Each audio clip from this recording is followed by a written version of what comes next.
On January 1st, I will be your mayor. New Year's Day and a new era for this city.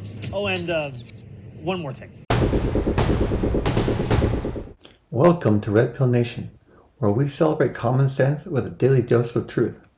Well, folks, looks like Mayor-elect Zohran Mamdani is not even in office yet, and he's going back on the promises he made to his voters already.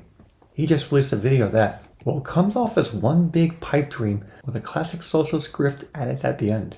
But first, before you watch, if you like our content, please give this video a like, a share, and also make sure to subscribe and ring that notification bell. Your support sure does mean a lot. Now let's take a look at what old Zohran has to say. Good morning, New York City. Thank you.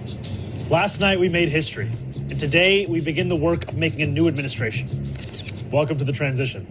This is the period over the next few months where we build a city hall that delivers on the promises of our campaign, to make New York City affordable and to make government accountable to the people it serves. As we prepare to govern, we'll start announcing the leaders who will help implement our agenda.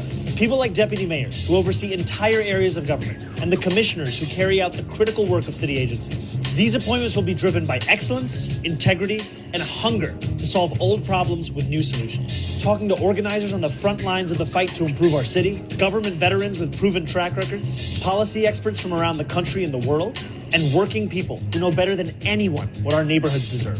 And this will be a period, like the campaign we ran and the city hall to come, defined by transparency. Because New Yorkers deserve a government they can trust. On January 1st, I will be your mayor. New Year's Day and a new era for this city. Oh, and one more thing. Remember how I told you a few months ago to stop sending us money? You can start again. This transition requires staff, research, and an infrastructure that can meet this moment. And it will be made possible by the people who built and believe in this movement. So I hope you'll make a donation at transition2025.com. Now let's get to work.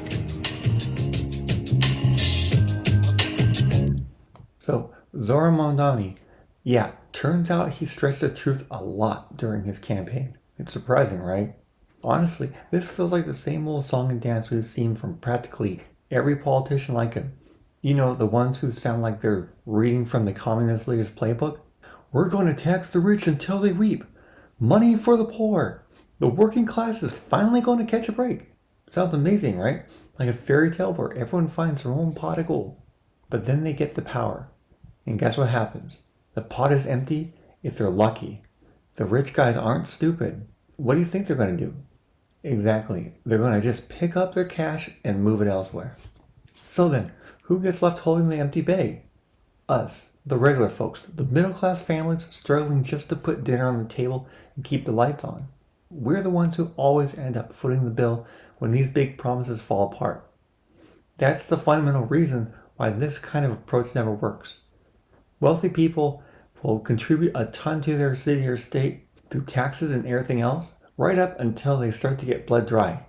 The second they feel that pressure, they use their own resources and bail. They get out of there. That means we have to pay those taxes that they moved out and that they can't contribute. Remember, things don't go down in price when people leave. Things tend to go up. And here's the kicker. Before Zohran Mamdani has even warmed the mayor's seat officially yet, he's already going back, hat in hand, to the very same New York City people who just elected him, begging them for money. He hasn't even been mayor-elect for a full 24 hours before he started shaking them down again. And the same people who are already struggling to survive in that city now have to realize that they might not be getting this free stuff after all. He's truly unbelievable. And here's the other thing. This is all easy to see through, especially if you've grown up in a communist or socialist country and escaped it. That's what America used to be about, right?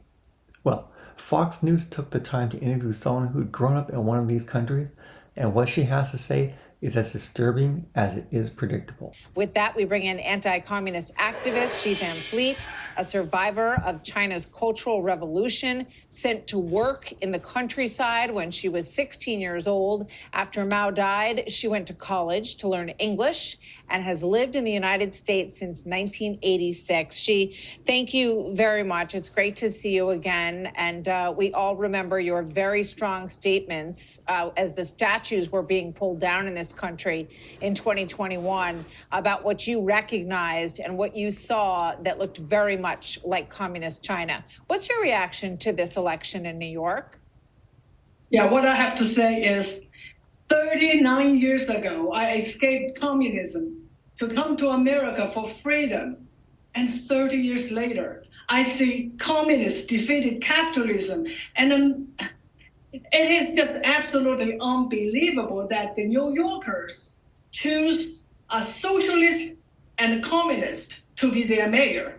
And this is something that people like me just have a hard time believing.